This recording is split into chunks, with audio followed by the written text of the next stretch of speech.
hier machen. Okay, warte mal eben. So, du hörst mich noch, ne? Ich höre dich, ja. Okay, super, alles klar. So. Na, wo ist denn hier live? Das ist da nicht live. Wo ist denn hier live jetzt? Guck mal, da geht's schon los. Da. Okay, 12 Leute sind schon aktiv, das ist schon mal ganz gut. Und auf geht's. Marco, wir legen jetzt los. Super. Hello, everyone. Happy New Year, first of all. I'm super happy to be back on Music Monday with you guys. So let's wait for everybody to rush in. And I'm so excited to have a wonderful guest tonight who's actually someone from Germany that I've admired for a very long time. We knew each other's sounds for quite some time, but never been really in touch. And that happened by accident a couple of weeks, months back. And I'm super happy to have him.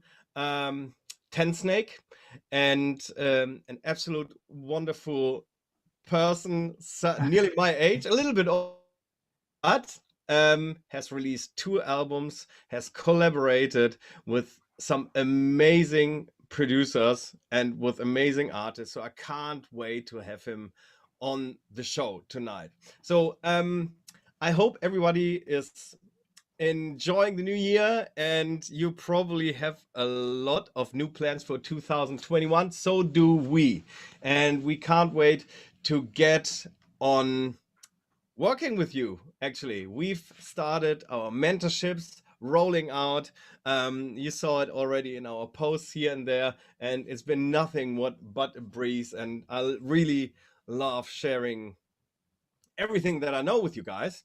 And it's actually so much fun teaching my way of working on music. So everybody who's already there are a couple of people that I could see already that I'm doing the mentorship with, and super thankful and very motivating to talk with everyone. So what we are going to do, we are going to wait a couple of more seconds for Marco to rush in our conversation. And let me see. I can't see him online yet. So let me see.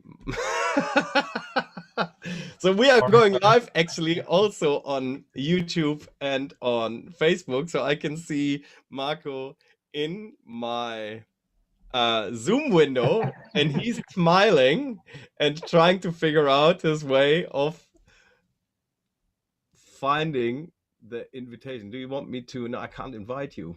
Okay. Now. Anyway, finding the invitation. Do you want me to? No, I can't invite you. Anyway. There he is. Okay, here we go. Okay, guys, that's actually live, right? So there he is. Okay, we're waiting. Here we go. Here we go. Marco! Okay. Hi. My friend, how you doing? Hi, Eddie. How are you? I'm very, very well. It's so good to have you on board. Yeah, thanks for having me. Wait, I have to turn down the volume here. Yeah, no problem. I heard myself as well. Okay. Yeah, thanks for having me. I'm good. Well, it's great because now we see our faces. You are below, I'm up here, and you can see the similarities between us, because that was the reason why we got in touch in the first place. You know? Yeah, I remember. Yeah. So that was actually a fun thing. Someone posted like, you look like Edd Thomas, and he tagged me, and then I said, yeah, well, actually there are some, we have some similarities, you know? Yeah. But that somehow put you on the map for me again. Like I've been in touch with that man, you know? Yeah, a brother from another mother. Yeah, exactly. And I'm honestly, I'm super thankful that you taking your time to join us here on Refine Productions and share a little bit of insights about you as an artist, and share, of course, some wisdom, because all the people that are here on Refine Productions, and you can see they're still rushing in, they will probably also have a couple of questions for you. Yeah, sure. Which I will ask everybody who's watching. please do us a favor and ask the questions that you would like Tensnake to answer, and we will make sure to answer them in between or at the end of the show. We are very much improvising as well on things. How the We are. This is actually a live show, and I'm excited because it's honestly, Marco, we haven't been on a chat together before, but it's actually something that we do every Monday, and it's like an educational thing that we're doing to actually help the people to see things a little bit clearer, get a little bit light into the darkness of the dance scene, and Yeah. actually show people some insights of the music industry, So, and I think this is something that benefits everyone. I wish that back then I had something like this, where I had like people that are artists that I look up to, or that I have records of, watch live and giving some advice for me to make life a little bit easier. Yeah, for sure. Yeah, I mean, I grew up in a super small town outside of Hamburg, and I'm also a little bit older. So back then, I learned everything myself. So I taught everything myself, and it took ages to, literally ages to learn everything. And I wish I would have, stuff like this or YouTube tutorials or whatever. It's so much easier these days. And yeah, and especially to get some insight, from people who are industry or who were DJing for many years or whatever. I think it's it can definitely help to find your way into the scene. Yeah, absolutely. And I mean, for us, it's something I'm actually enjoying doing this kind of stuff, So because I feel it's about time to share a little bit of wisdom and share a little bit of love to the people, because all these people out there that we get it, we understand how you feel, how hard it can be to take the next big step, and how to approach, how hard it can be to approach people, and always not like 99.5% not getting answers from people. You know what I mean? Like sending out emails, we've been there, but Yeah, for sure. Yeah. we've been sending out letters with CDs in there without getting Yeah. You're that old? yeah. Well, I mean, I've started. When was the time? When did you start making music? Don't I tell actually me. started pretty late, to be honest. I Really? I always made music on the side, like just fiddling around with synths and drum machines. But I don't know. It was always a hobby, really. So like getting into it, it started like I think I was already maybe like 25 or something. I can't remember, which I think is pretty late. Nowadays, sometimes you see, I don't know, kids, they're 12 and, they have productions out there. It's crazy. And Look at the question. what does it say? Funny. Yeah. Are you guys brothers? Yes, we are. I don't have my hat here, so I was not putting that on as well. Funny. Yeah. So sorry for interrupting. It was just like a good time to say it again. Yeah, right. What was I gonna? I think I was already like 25 or something when I really got into production. And I basically locked myself up and tried to learn everything, about like the DAW. I think I worked in Cubase back then, or I still do. Ah, okay, yeah. I'm still a Cubase boy. How is it? It's incredible. I mean, I can do everything. You can't imagine how good Steinberg got, and how they always kept evolving. It's insane what you can do nowadays. Yeah, I downloaded actually a demo last month, and I 11th one. Yeah, the latest one, and it's pretty crazy. Like, but it's funny. I got a little bit bored with Ableton, and I thought maybe I have a look into some other DAWs, and I checked out Studio One. Yeah. And then I was missing some stuff, and some other stuff was amazing in there. And then I downloaded Cubase, and of course, because for many years I worked in it. I think it was SX3 or something like that. Wow. Okay. Yeah, long time ago. And okay. And was it 3? Anyway, it doesn't matter. Yeah, but that's incredible stuff in there. Yeah. It's pretty, but it's too, I don't know, it doesn't feel, it's also very complicated. It feels very German to me. It's from Hamburg, brother. I know. what can you expect? So anyway, it's well, it doesn't, honestly, I think it doesn't really matter what DAW you're actually in. The result is what counting, right? Yeah. I know people that are making massive music in Fruity Loops, you know, or GarageBand or something. Yeah, for sure. Yeah. I mean, there are honestly, so you've been making music now for what, 22 years, like professionally? No, professionally, I would say it really started with probably well, the first the first record I released under Tensnake was actually on my own label, which I started with 2 friends. I remember, yeah. That was the label was called Mirau Music, and that was in, I think, 2007 or something. So that's how I started, and it took some traction and got some attention, but it was like super unknown, obviously. And then later I released on Running Back, Gerd Jansson's label, and that was the first time where I think people recognized me, and I got a little bit bigger, and I got my first remix request, and some labels reached out and asked if I would want to do a release on the label and stuff like that.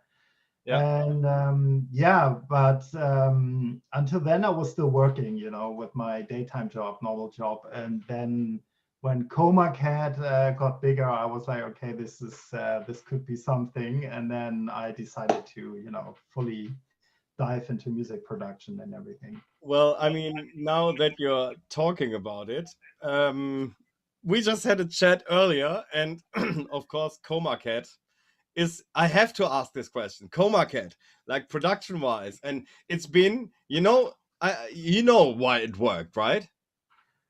No, tell me. No idea. Because it stood out of all the rest of the music that was there, you know, not only from the on the one hand the marimba steel drum vibes, plus the harmonies that you've done. You know, it's been crazy. And you just hear it once and it's stuck to your head, you know? Yeah, and I think also the style, probably the track was, you know, the way it was produced, there wasn't much out there. I never thought about it. I just did what I did, but I think the timing was right. And it was also, as very often, it was a lot of luck, you know, being there at the right time. So yeah, I think it was a combination of things why it really blew up. But yeah, it's pretty catchy for sure. Yeah, it's super catchy, and it's let's do something like that again. Come on, let's go. Sorry, what you cut out? What was that? I said, let's do something like that again. Yeah, if I could, I would do it every day. That's actually something that I've talked about with Dirty South, because I had him on the Music Monday as well, and he said, well, that record was something that or a record that was successful a couple of years ago. That was back then, and everybody is saying, you should do something like that again. That's probably not going to work, you know, either. Although if you're going to do the same vibe, you know, different melodies and stuff like that, but it's most likely not going to have the same effect as it was. No, I don't think it would. And obviously I didn't go for it. So you were thinking about it. Can work if you're like really heading towards whatever top 40 and you're more like a pop stage artist, whatever, and there's a concept. I think then it could work. Or I don't know. I never felt like I wanted it to do a straight follow-up single, you know. And like you said, I don't think you can repeat it's not like a formula, you know, like Can't everybody. history, man. Yeah, or you can't repeat. I mean, it was nobody really expected the success, and of course, many people worked hard on it, you know, and but yeah, I don't know. I don't think you can copy that and repeat it.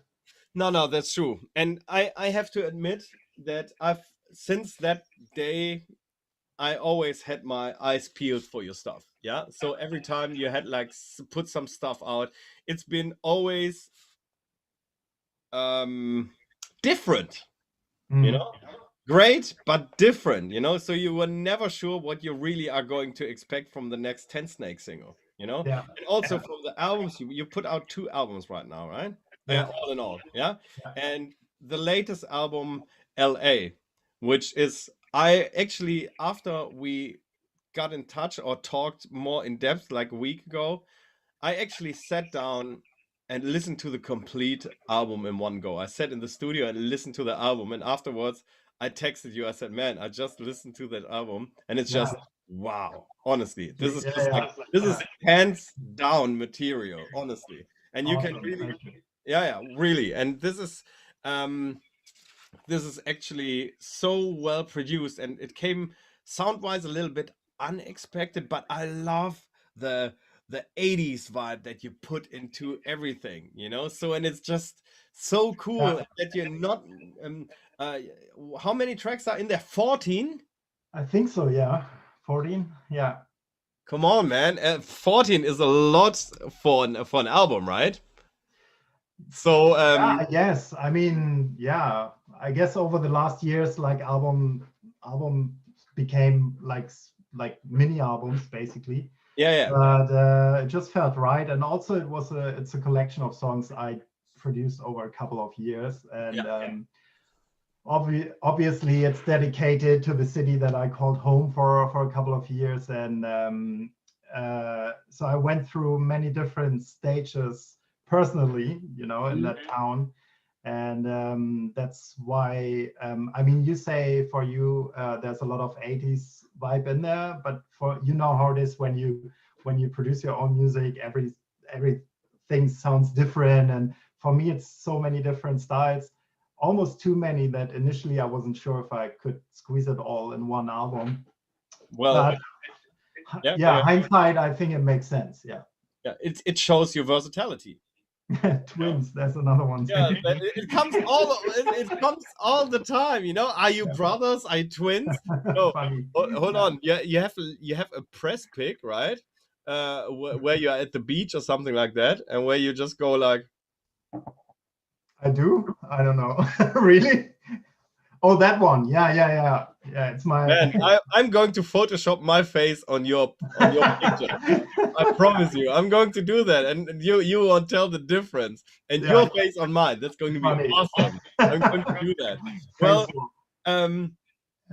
So I have to admit, the first time where you really popped up online on Instagram and stuff with new music was, what was it? Automatic, the track?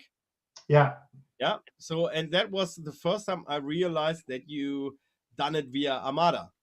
Yeah, that was the first single that came out in January this last year, 2020. Yeah. Okay. So, and tell us a little bit about the journey. How did you what? And I was asking myself, that man must have signed a deal with Armada. Yeah. And that's probably also the case.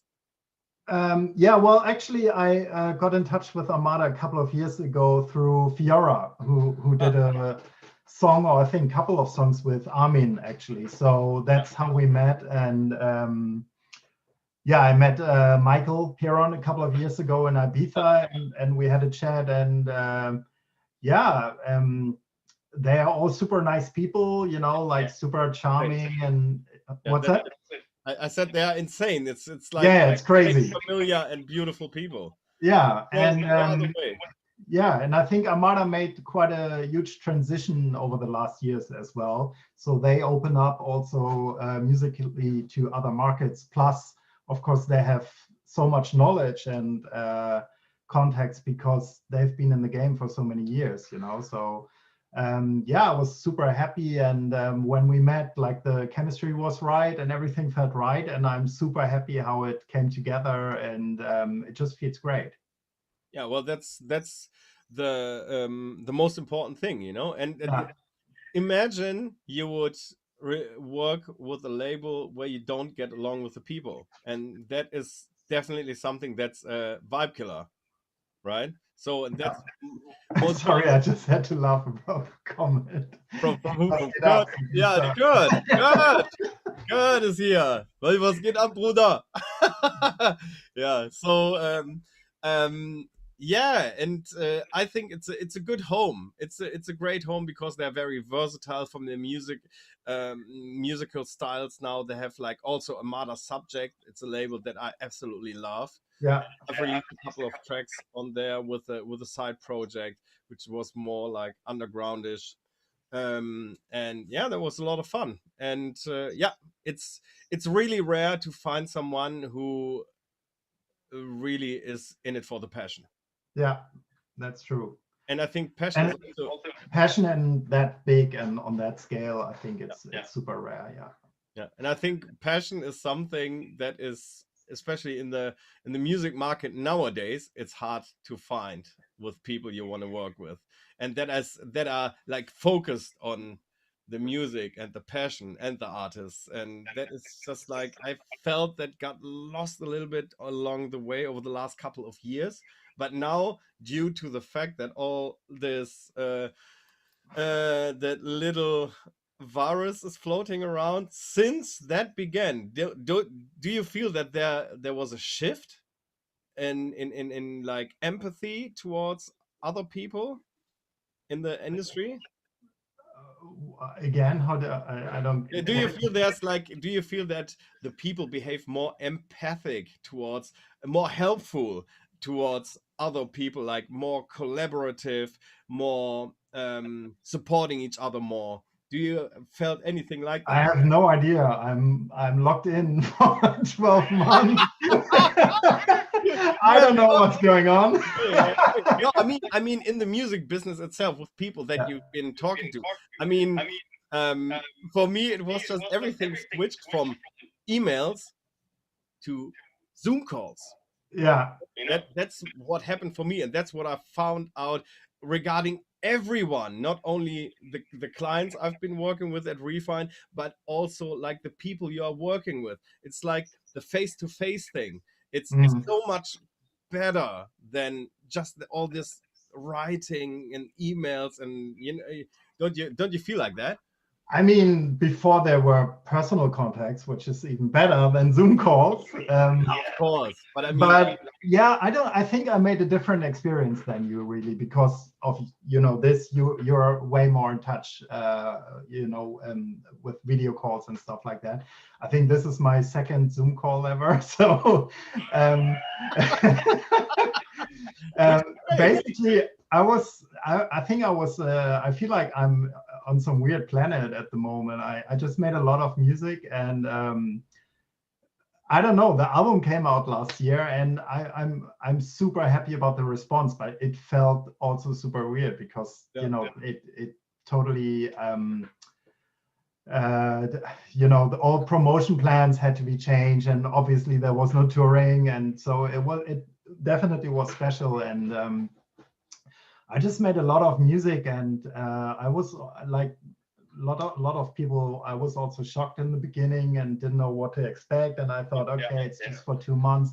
So there was a lot to digest last year's, and yeah, I don't know if it's more empathetic. I don't know. If you go on social media, I feel like people are more, I don't know, they're more in a fight move or mood, or like, I don't know if yeah, well, you're surrounding yourself with the wrong people then. maybe, yeah. Yeah. But Yeah. now US elections are over, so it might get better. I don't know. Yeah, okay. So, yeah, so tell me what I find very interesting. So you're originally from Hamburg, yeah? Yeah. And then you moved to LA. Yeah. Or did you move to Berlin? Yeah, I moved to Berlin, and then like a year later I went to LA. Okay, Yeah. and you moved to Berlin because of relationship probably or something like that? Yeah, exactly. I was back then. I was together with Fiora, Mm? who's also on the album and like the last album. And she lived in Berlin. I moved to Berlin, Yeah. and then we decided that we would want to go to LA. And Fiora always wanted to go there, and it felt right at the time. So for me, the main market was almost the US back then. So it only made sense, and hindsight, it was a great idea, great time. It really took a while until really, liked the city, because the first time I remember I came there, it was kind of weird. I think I stayed in somewhere in Hollywood, and it was kind of, I don't know, Fake. very touristy, like the cliche LA stuff. Yeah. But over the years, I really liked it, and I love the city, and I miss it, and especially California. It's easy to like, I guess. And yeah, I went to LA, and then beginning of 2019, I moved back to Germany. Okay, and then you moved back home to Berlin, to Hamburg. To Hamburg, yeah. Okay, and you bought a new house, an apartment in Hamburg. Yeah, that was a little adventure. Yeah, unfortunately, right before the pandemic, and yeah. So last year was really great.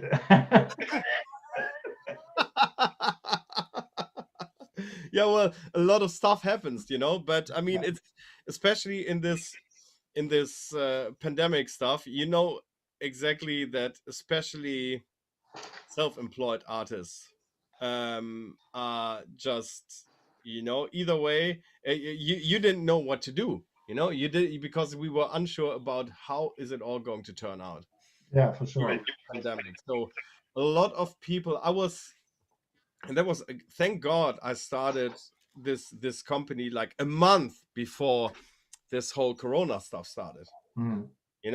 Which can't be a coincidence, So because I stepped up the game into building another brand, it somehow feels like my in the back of my head, I said myself, oh, you have to prepare for something. Mm. You know what I mean? Yeah. So, somehow, and then boom, it hit us like a hammer. And then everything was canceled. And still is canceled, Yeah, and probably I don't think much will happen until Late summer. Late summer probably. Yeah. And that's and so you have to get innovative, so Yeah. at some point, either way, you're going to drown in going to drown in giving up, or you find it's a challenge, and you have to reinvent yourself. Yeah, I guess. I mean, I was really lucky with the timing of the album, I guess. So I was busy last year, and I guess I was lucky that I always, had one foot in the production world, and that I produced my own music. And so I had a lot of remix inquiries last year, luckily. So that kept me alive and busy. And but I know many people who are struggling, and it's difficult, if you entirely rely on DJ gigs. I mean, what can you do, That's true. And even, I mean, we have our government is trying to help, but many people I know haven't received anything, or they are not able to apply because of the conditions or whatever, so it's no, it's true. So I guess it's also a little bit sign of the times. If you're self-employed, you can't rely on just one income stream. You need to spread it out a little bit. But this is something no one expected to happen, right? So Yeah. And I just saw another question from Kurt Merrick. Wie schaffst du es immer so schön zu sein?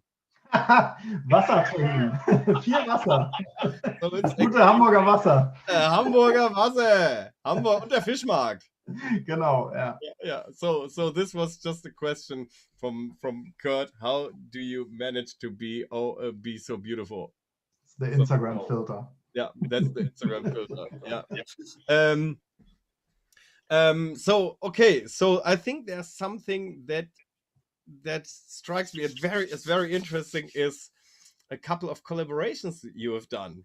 So I mean, you've done remixes lately for Dua Lipa as well. Yeah. Yeah. So that was that fun? Was that a challenge or was that difficult?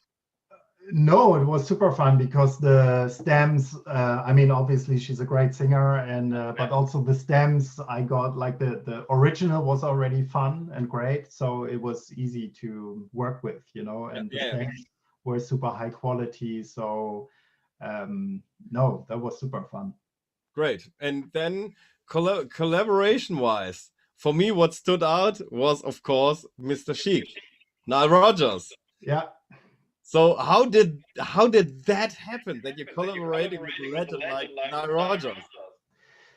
If I remember correctly, that a friend of mine, he mentioned, so he used to work at, I think, BMG Publishing, or was it Sony? Anyway, at a publisher, and he mentioned that Nile Rodgers was looking for collaborators back then, and so I think I just really wrote him a message on Facebook back then.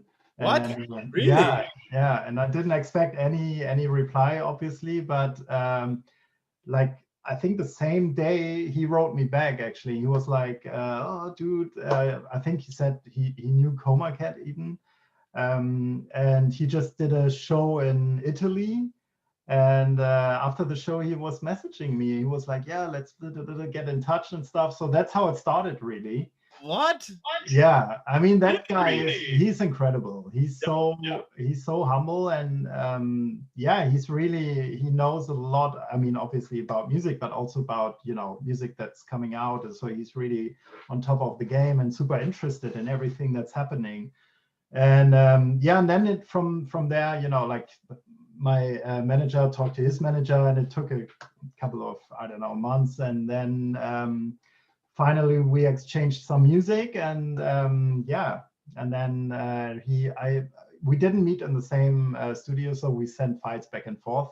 We did a FaceTime session, actually. So he was in New York and recorded his guitar. He was like, "You like it like this?" And so he played over it, and yeah, we did 2 songs on the album together, and it was super exciting. On your album? Yeah, on the first one, actually. That was called Glow. Yeah. Okay. Okay, I'm just looking here. Nile Rodgers. Oh my God. And okay, so Nile Rodgers. I mean, did you? Reno, hi. What? Severino is there. Severino is here as well. Bonjour. So I think you needed to slap yourself or pinch yourself when you realized that Nile Rodgers actually wrote you back on Facebook. Yeah, totally. You know, so you probably sit there watching on your, looking at your display, saying like, "What?" Yeah, you know? yeah. I remember, like before we sent the music back and forth, he called me. I was in Berlin, and I was on the phone, and we talked for, I don't know, 2 hours, and I think I was drowning a bottle of red wine because I was so nervous and excited. Really? Yeah, and there's a video, like my Fiora, she recorded the whole phone call. I have to look it up somewhere. It's, no, I mean, it's crazy. And then later, so for the single Love Sublime, when we recorded the video, which happened in London, I think it was his, I can't remember which, but a pretty big birthday. It was his birthday, actually. He jumped on the plane and he came to London to do the video shoot. And I mean, you know, that's why I said he's so down to earth, and he did that. And yeah, it was just a great day, and it's a fantastic memory. Yeah.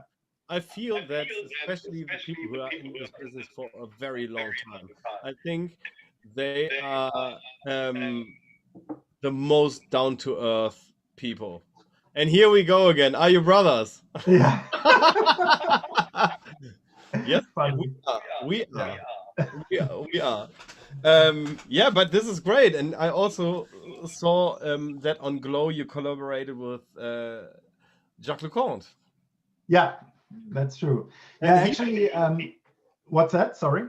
I said he has actually been my hero when he did like Mr. Brightside and all that kind of stuff. Yeah, I mean, he's another person who's incredible, like his musical output and all the productions he did over the years. So obviously that was another great thing that happened. And Ralph Moore, who managed me back then, he made the contact, and he's super well connected. And yeah, I remember I was with Ralph in Los Angeles, and we met Jacques in his studio, and I had already I think the demo version, like, you know, like a sketch, and then it was incredible. To be honest, I didn't do much. He just got the MIDI files, and he was so quick, and the way he produced was insane. Like Really? yeah, I'm sure you know that as well. Sometimes I can spend way too much time on just a single kick or whatever, you know, like on too many details. And he was so obviously experienced. He knew exactly what to throw away and what part to extend, or it was like pam, pam, pam, pam, pam. So that was quite impressive to see. I wish I could do that. Yeah, that was great. But I really learned from that session that overthinking is very often not an option, you know. Yeah, Yeah. it will. Yeah, I I think the way he probably did it like that. Just Yeah, it was great. Severino. Great studio. the studio of Jacques, the big studio probably. Big studio probably. It was actually in this backyard. I think it was a rental, like a house in Beverly Hills, and it was a nice, you know, pool house. But the studio itself was, it was Studio. not crazy big studio, you know, but nice equipment for sure. I think he had some weird desk, like a mixing. I think an old Telefunken. Did they do mixing desks? I don't know. With the telephone in there? With the telephone in there? No, I didn't see a telephone. Hello, can you please repeat that again? 2 pizzas. No, with the call form, you know what I mean? With call form where you have to dial the numbers like this. Yeah. But yeah, where were we? I mean, so LA must have been an intense time for you then. So a lot of probably, and met a lot of people in the industry. I mean, if you're especially when you're in the music industry, and I think it also depends on what music industry you are in, right? And what genre you are in, huh? Yeah, probably. I don't know. Yeah, I mean, especially in terms of TV, for example, like synchronization. I think LA is there's no better place than being in LA. Oh yeah, for sure. Yeah, that's what you mean. Okay, yeah. I mean, obviously there are many industries in LA, and yeah, it's a if you want to, I would say if you want to work in, you know, pop music, it's probably one of the best places to be, because the level, it's super professional everywhere, but also there's a lot of exchange, because a lot of people, international people, come in and out, and it's super easy to meet people and record a session. And yeah, it's a great place. Yeah, I guess it's similar to Berlin, if you want to do electronic stuff or techno or whatever, you know. Yeah. So that's a good thing. You probably met a lot of people, and you already know a lot of people from all the touring, intense touring that you've been doing. So that is great. When you think about it, you could go, in the end, you could go into any country in the world, and somehow you know someone there. Yeah. You know, from the music industry. Yeah. Right? Yeah. So that is actually a cool thing. So when you would go to, let's say, North America or something like that, you probably know a couple of people that you can meet, you know. So yeah, so that's a good thing. Music and they see music connect. Absolutely. I mean, yeah, It's also great that you can just take your laptop with you and record wherever you want to be in the world. You don't like everything became so small, and so everything is still high quality. If you take your universal audio, what's the small one called, you have a great preamp in there, you have everything you need with your laptop. So that's true. and it's easy to do a session and collaborate. Yeah, that's the easy part nowadays, Yeah. So Yeah. we just got another request. Yeah, well, Severino asked if you're back in Germany. Of course he's back. He's back in Hamburg. I am. And then we got a question from the soulful snacker. Yeah. What are your thoughts about the quality of the production of mainstream DJs like Hardwell, etc. nowadays? I'm not super familiar with the Hardwell sound, but I guess in general it's the quality in terms of production value, or I guess so. I guess so. yeah, I guess it's top notch. It's big names, big games, big studio. Yeah. Big names, big games, big artists behind it, and big art people helping. Yeah. I mean, yeah, it's probably great. I don't know his stuff so well, so I can't really. Come on, when you are sitting at dinner, you're listening to podcast lately. True crime. Yeah, like Mike and and stuff like that. At dinner? And yeah, not so much, no. During dinner, nice candlelight dinner. No, but anyway, it doesn't really matter. But I can tell that you have been in that you have done so many different things sound wise, and you have so much influences: disco, boogie, 80s, synth wave stuff, and dance elements, and all that kind of stuff. So everything is in there, Yeah. So you're laughing again about the comment. Yeah. Yeah. This is fun. I should do this more often, actually. Yeah, it's Hamburg as well. It's great. Scooter, yeah, he's from Hamburg. Do you know HB?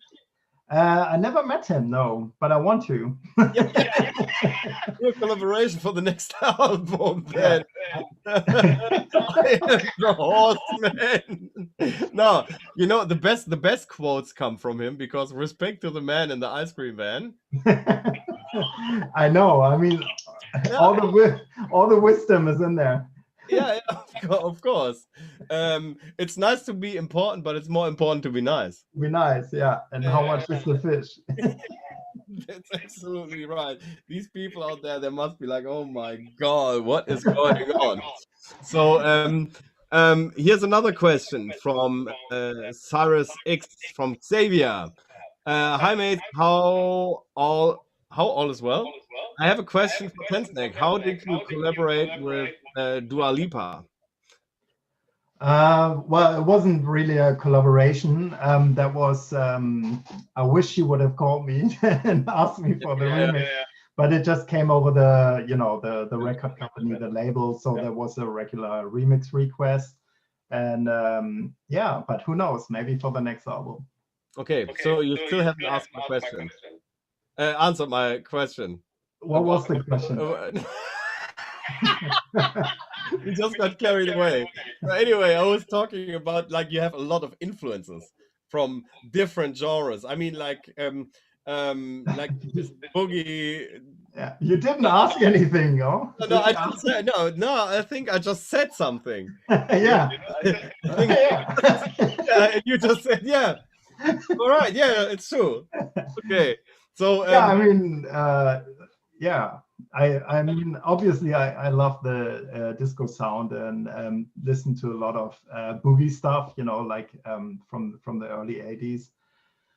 And sometimes it's intentionally in there, but sometimes it's just sneaking its way in there in the production. It's not that I put it in there on purpose always. I guess it's just I listen to it a lot in my life, and it's probably my favorite time, in the history of pop music or music in general. So yeah. Honestly, it's like I can just say it again. If everyone should go and check out his latest album, Tensnake. The album is called LA. It has 14 amazing tracks in there, and there's like pure bliss in there. Honestly, it's like I've been listening to it, and you can just tell that You really your put heart into this album. Thank You you. know? And I wish I would be capable of doing an album like this. This is so shows the variety of the stuff that you can do. Yeah. And this is like a little bit more different to it's more popish influenced, Oh yeah, for sure. but Yeah. in a wonderful way. Thank you. And Yeah, I have I also have to say, I also have to give some credit to Monte. Thank you. Yeah. Thank you very much. No, to the mixing engineer Monte, David from Hamburg, actually. So he mixed the final versions, and he also put it on another level. Yeah. Like sometimes I'm a little bit messy. Oh, he's there? Yeah. Oh, there he is. Hi, David. Monte, so you made an amazing mix on the album, which is great to hear. He did. Yeah. Yeah. Well, fantastic. Yeah. Sounds awesome. Great timing, by the way. Yeah, great time. We are talking about you, and then boom, he's posting a comment. You know, Moin. So yeah, he really sometimes I was gonna say sometimes I guess I'm a little bit messy with the mix down. You know, I'm not one of the guys who sometimes I'm just, you know, it's done, it's ready, it's good enough. Yeah, we can ask Monte if that's true, because I can't imagine that you just delivered a pile of shit, you know. So I don't know. You just go, hey Monte, here, do your thing. Will take him a year to mix, you know. But that I remember now that I saw it, that you've done a collaboration with Damarola, Straight Without You, and that blew my mind. That record. Awesome, thank you. You know how I found or met him or found him? Probably via Instagram or Facebook. No, I used soundbetter.com, you know, the platform. Ah, yeah, of course. Yeah, sometimes it's a lucky shot sometimes. Yeah, and I mean, his demos on there were amazing, and he's super talented, and I definitely would love to do more with him. And he's such a great singer, writer, producer, and but it's also probably one of my favorites on the album. Yeah. Well, it's definitely has a fantastic vibe to it. So I was very jealous when you started releasing that kind of stuff, because I said, damn, I would love to do something like that. Yeah. You know, so that is something you can be really proud of what you've done. Thank you, man. I appreciate it. Thank you. Yeah, and I'm going to honeycomb you all evening long now. I'm going to just put honey around. Somebody's asking. It's soundbetter.com. Sound better. That's actually Beatport. No, not Beatport. It's Spotify. Right? I think Spotify bought it. Yeah. Yeah. So Sound Better is actually something that some of the people know and some of the people don't. But SoundBetter.com is a platform where you can get in touch with musicians, with vocalists, if you are in need for singers, songwriters, or whatever. If you need any sort of instrumentalist, you can just go there and get in touch with them.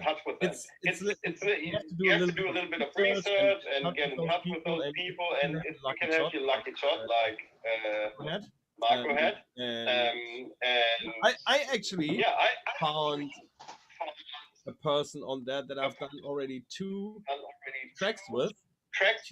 Absolute stunning singer, but this is more for the singing. And I'm actually going to release a new single with a guy, with a friend of mine. He's called Christian Reindl, who's already been in the business for a long time, in the TV scoring business for a longer time. Mm-hmm. And yeah, I just played him what I have done with the instrumental, and then I sent him the vocal on top of it, and he said, "Man, this is absolutely gorgeous. Let's do it together." And then I'm going to record a quartet properly. I have good friends of mine that play cello and violins and all that stuff. I said, "Yeah, man, do your thing, go for it." Yeah. And, That's insane. That's awesome. Insane. Yeah. It has nothing to do with dance. Yeah. You know? No, there are many talented people, like, and you can, you know, if you're a singer looking for producers, it's basically like Fiverr for. If you need a good vocal, Marco, give me a shout. I call you. You could call me, and I'll fuck up your record. Awesome. I can do that myself.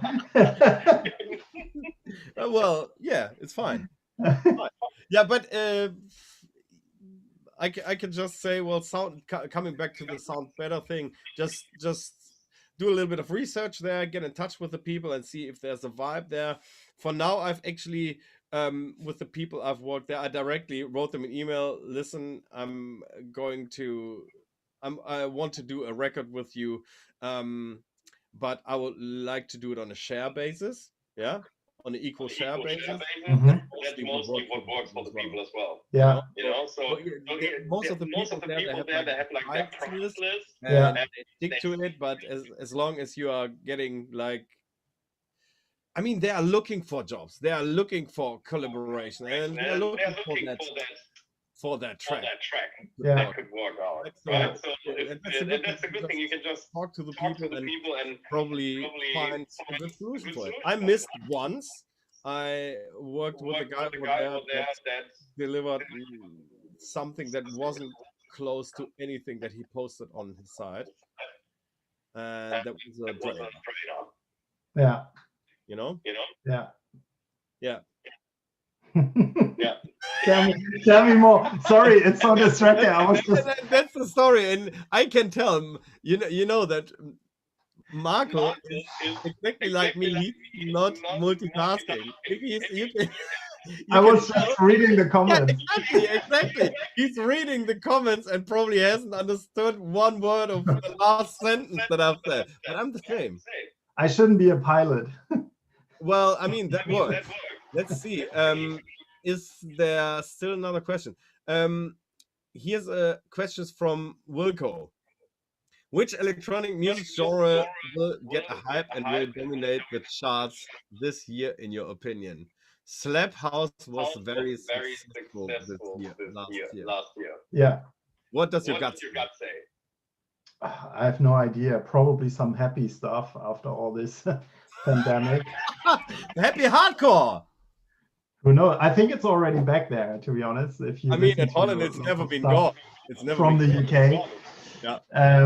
I don't know. It's hard to predict, I guess. Maybe as a consequence. I mean, I feel like especially electronic pop got pretty dark in the last years. True.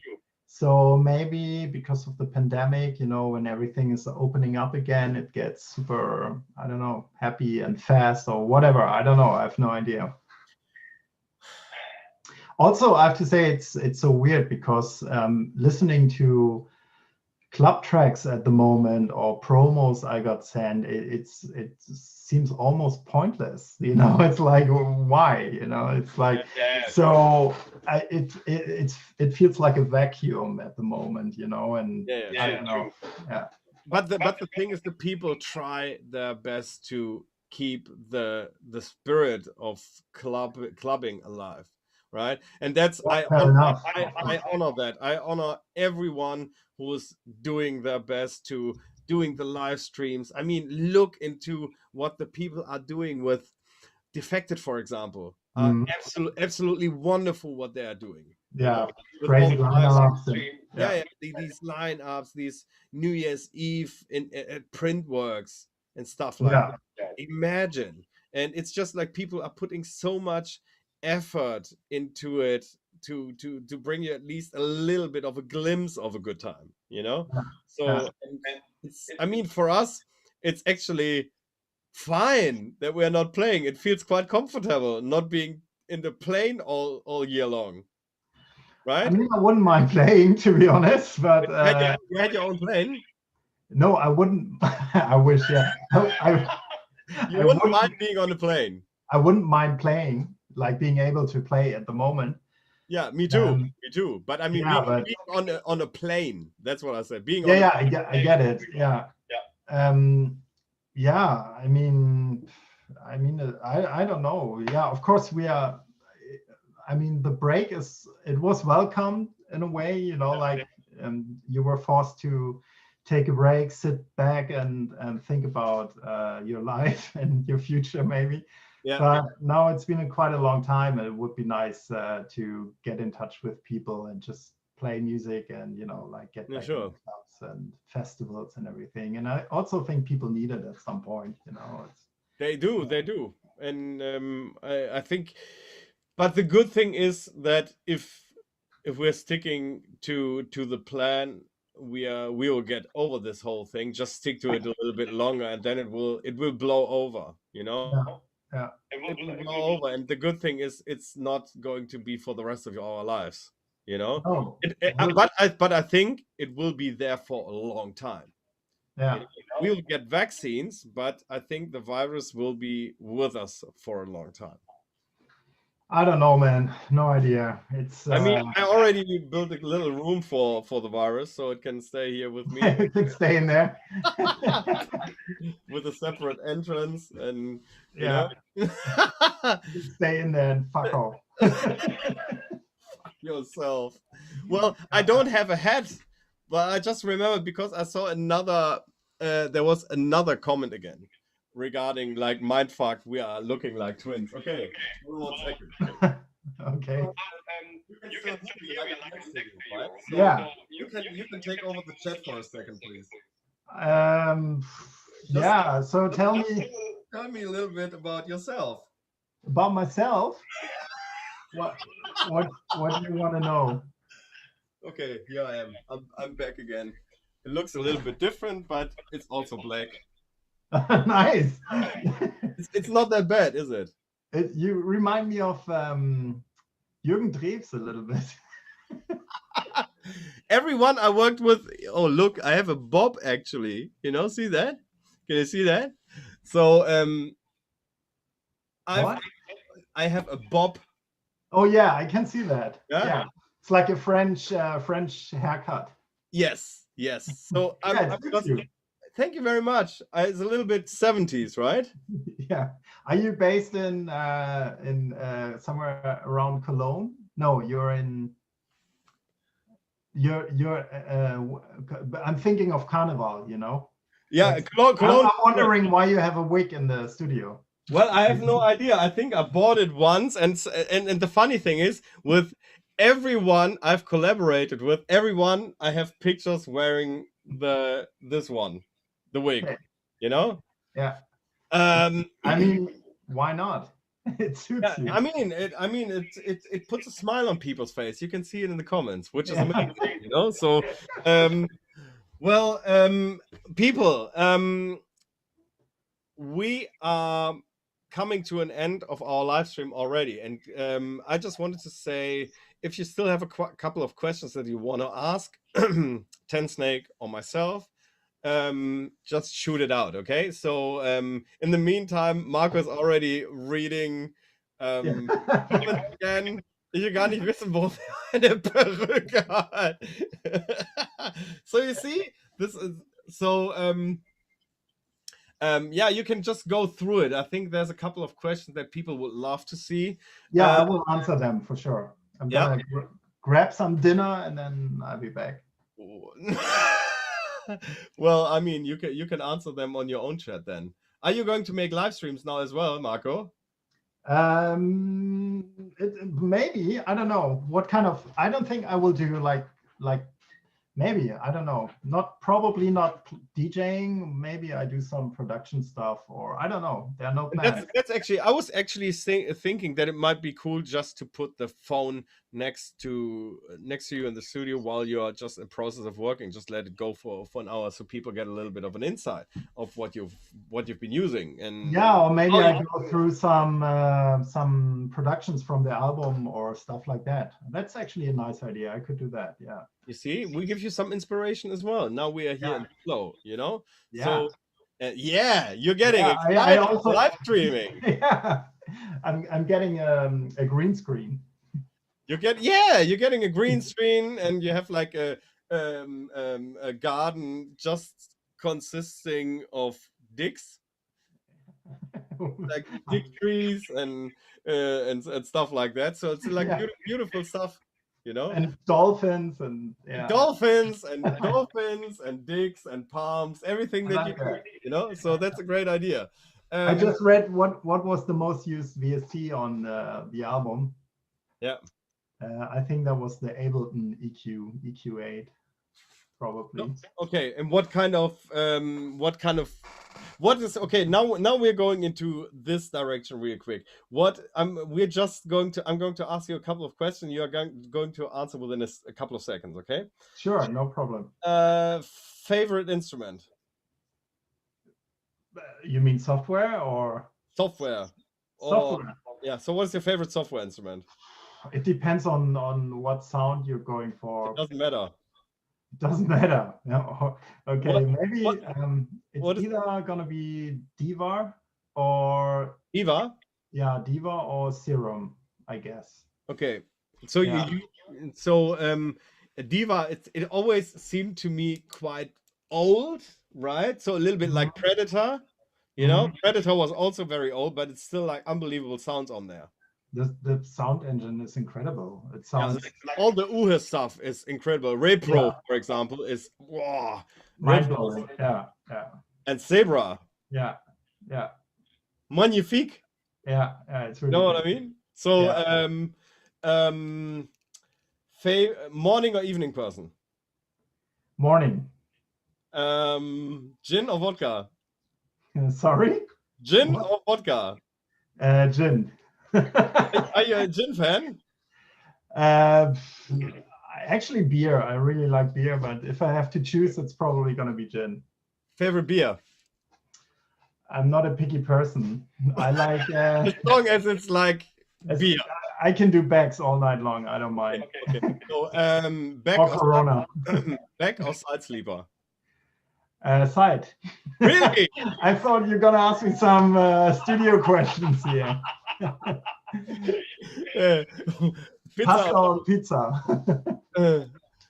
Yeah. Well, anyway, so studio questions. You're working. Your DAW is?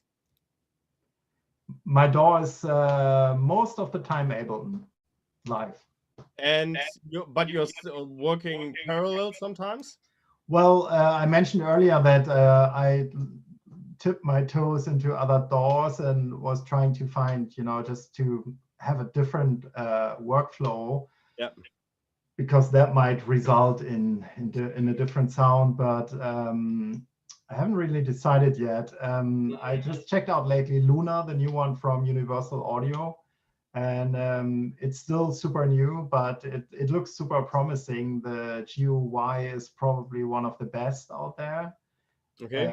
It's always personal taste, but it looks very tasty. And I also really like the fact that the tape saturation and all that stuff is right within your mixing desk, in the software. It's implemented super well. Okay, what about saturation? What do you use? It depends. Most of the time, really, the UAD stuff, the Studa or Ampex, or sometimes also Soundtoy stuff. They sound or what? Yeah, it depends. Or Radiator. It really depends on the sound you're going for. For beats? For beats, I mostly use the Ableton Live saturation. Yeah. Or sometimes the FabFilter Saturn. Okay, Saturn is pretty good. I mean, this is something that I've been talking about a lot with the people. How do you get your beats sound like punchy and dirty? And I think it's not all about compression and limiting stuff. It's about actually giving a nice saturation on top of the beats, you know? Or picking the right samples. Well, that's something you could do as well. But I mean, if you have the right samples and you need a little bit of dirt in there, then Yeah. you could go with saturation, right? Yeah, yeah, for sure. Um, so you say when you're talking about side chaining, what do you use? What do you prefer? Volume automation, frequency do you prefer volume or Volume. Yeah? Nowadays, volume, yeah. Okay. So what do you use for that? Do you have a specific go-to tool? I really like, I actually think they're from Hamburg, Cable Guys. Amazing, yeah. Yeah, they have the volume shaper is insane. It's super intuitive. Obviously, they have all the different modules you can do, you know, like all the different, like you can do saturation, you can do, Shaper box. yeah, you can modulate whatever you want to, basically. Yeah. Shaper box, right? And yeah, I use that one a lot. Or from, what is it called? The Serum company, is it Transfer, or what is it called? The X-File. Yeah, what is it called? Volume, I think, something like that. LFO tool. The LFO tool, yeah, that one. Yeah. Okay, I've never used that one. It's super simple and quick. Or you can also use the Ableton Live, the auto pan. I mean, there's so many ways to do it, you know. Or you can hand draw your volume automation in the DAW. That's amazing. That's great. Well, actually, there are many people out there who say it sounds much better if you do way more volume fades rather than applying too much compression and all that stuff. I mean, that works, especially. Do you mix in the process, or do you work after putting down the idea? No, it's happening while I work on the track most of the times. Yeah. Yeah. Yeah, because otherwise there's no fun, you know. If it sounds shitty, then there's no inspiration really. It changed a little bit over the years now. Sometimes I start with, you know, if I have some chords or a melody in my head, then I can just do the classic, you know, piano sound writing and then think of the sounds later. But most of the times I really mix while I produce. So this is great. We have we don't only just look alike, we also have very much similarities, my friend. So you do the same? Yeah, I do it the same way. Yeah. And Yeah. So, and there's another question from Danny. What kind of monitors do you use? Monitors, Danny, I actually use, it's another German brand, KS Digital. They're not super popular, I think. But super expensive, probably. No, not that crazy, but they sound, I love the sound. They don't need a sub. They go really down to 30 Hertz or something like that. And yeah, they're 8-inch speakers. Wait, they look like this. Can you see this? Nice. They look like homemade. Yeah. I think they have an updated version. With I think you can, you know, drivers, you can access them with software or whatever. But okay. yeah, but this is what I'm using for over 10 or 12 years now. And it's never been broken? No. Well, I'm using the SM9. Yeah. And they've been fucked up twice. Yeah. Like one subwoofer just ruptured. Yeah. You know, I don't listen very loud. Well, that's mostly I'm not able to because of my neighbors, but yeah, well, I can listen very loud because my neighbor is deaf, nearly deaf. Deaf. not dead, but deaf. but I feel it. I hear that she's nearly deaf because when I'm sleeping and I sleep a little longer, she turns on the TV and then you hear all of a sudden.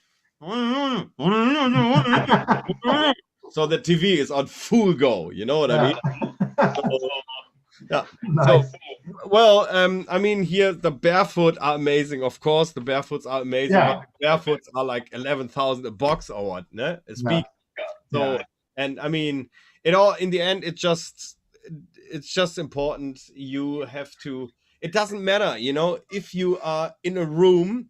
It doesn't really need to be acoustically treated as long as you know your room. If you know your room and you know what you need to do in order to make it sound right, that's actually, you can actually do some magic. But I mean, for me, this doesn't work. I mean, I've seen people I've worked with the worst studios with no acoustic at all, like the most horrible acoustic options, like in a triangle room under the roof with very long, like in the room that I've been working in, with no acoustic elements, and this is just like those frequencies, they are flying.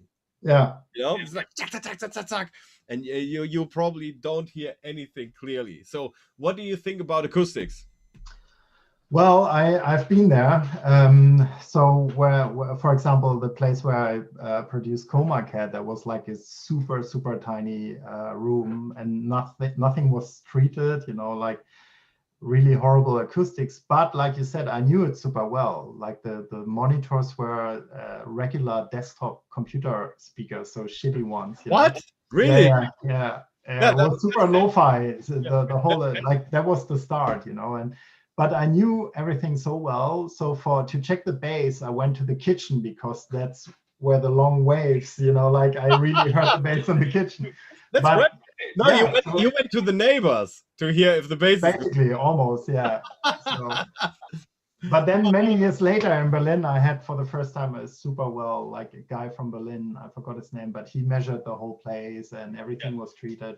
And I have to say that was like the best time ever because it's so easy to judge, you know, like it is. It's really worth the money, I have to say. It wasn't cheap, but yeah, then I decided to move to LA and that was it. And from then I never had because I was moving around so much, I really had to adapt. And a blessing is really the SonarWorks software reference. 100%. I actually bought it because in Berlin, my girlfriend is in Berlin and she has sorry that I'm interrupting now. You've been in your flow, man. Go for it. Come on. No worries. All good.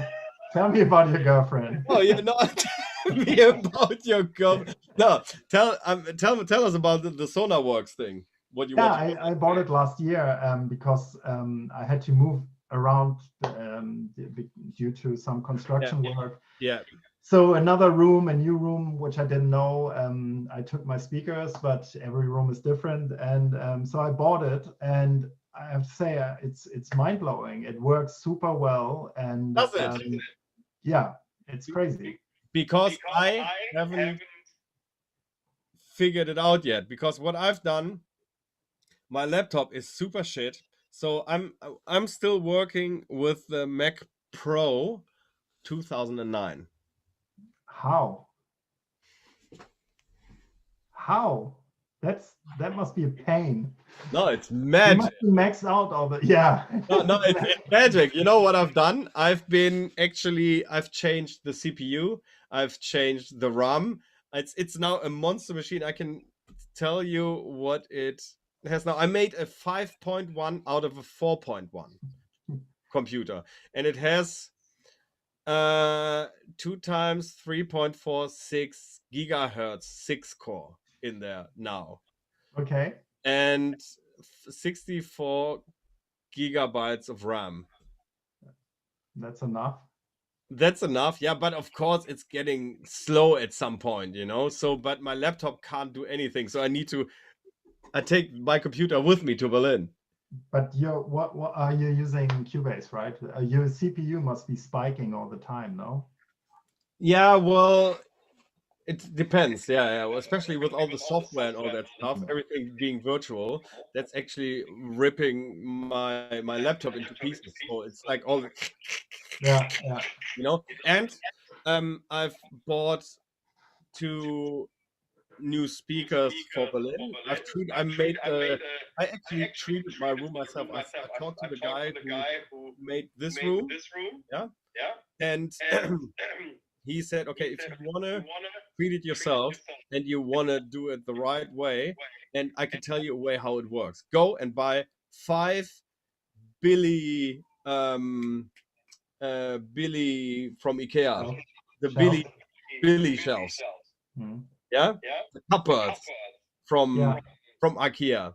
They are Yeah. called Billy. That's normally the bookshelves, yeah. And then what? And then you take 2 and put them together, and then you crawl into it. Yeah. I'm sorry, I was just reading a comment again. So, ich muss los, hab noch Wurst im Auto. Tensnake für die Danke, mega Musik. Ja, guck mal, wie nett. Guck mal, wie Ja, nett. danke fürs Zuhören. Danke. Ah, you see, Monte, 2009 Mac Pro. No, anyway, what I wanted to say, the acoustic treatment. He said, go and get those Billy cupboards, Yeah. and just leave in the middle part, and just put Rockwell. Which ones was it? Which ones were it that I put in there? 2 different acoustic foams from Rockwell. You know, like one is 50 and the other one is 100. You know, so and you put 150, 150, and they're all 6 centimeters long, so they fit into the Billy perfectly. Yeah. So and you just have it like I have this in my room. You have 1, 2, 3, 4, 5. You know. So and you treat it was a little bit of work because I had to do it all by myself, but you get it, right? You understand what I mean. So you have your acoustic elements right there, and it sounds like I'm sitting in my studio now because I made 2 of them. I made movable, put wheels underneath them so I can move them around a little bit. I just need to treat the room now.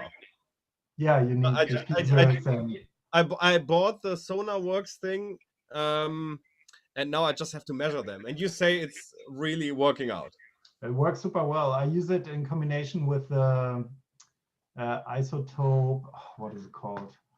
My brain. Inside. Yeah, it's some sort of reference thing, so you can check the frequencies and stuff. So that in combination with reference and doing proper measurements. I have a couple of different ones. Weirdly, I measured with it's good to get a mic stand when you measure. So you're not, juggling around. The results are more exact, and but it works super well. You have to get used to it because it does sound super neutral and kind of weird at the beginning. But once you really listen to it a lot, then, and I also use it all the time. So whenever I listen to music, Spotify or whatever, everything is running through reference. So you get used to the sound, Yeah, totally get it. Well, listen, I think we can go on for hours and hours doing this, and I feel you're getting into the mood to enjoying live streaming.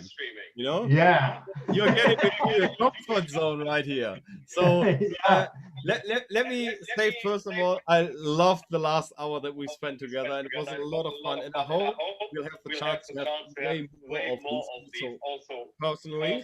Yeah. And I think we should continue talking afterwards. Let's do it for sure. Thanks for having me. Yeah, absolutely. And my friends, everybody who was watching, I hope you enjoyed it as well. And please get in touch if you have any issues in terms of music production, because that is what we are here for at Refine Productions. And we have our production services and our brand new mentorship. So we'll post a couple of videos more in the next couple of days, and some insights. And I mean, you've been following our stories, so you probably have seen a couple of stories from the first mentorships that we are doing. And it's a lot of fun. And I'm just happy to share my knowledge of the stuff that worked for me. And I think, yeah, it's worth it, you know. And the good thing is, when I'm sick, Tensnake can do it for me because Nobody will notice. Exactly. Okay. Well, Marco, Thanks for having me again, Eddie. 100%. Okay, Have a guys, good night. take care. Have a Take care. wonderful night. Bye bye. Bye bye. Bye.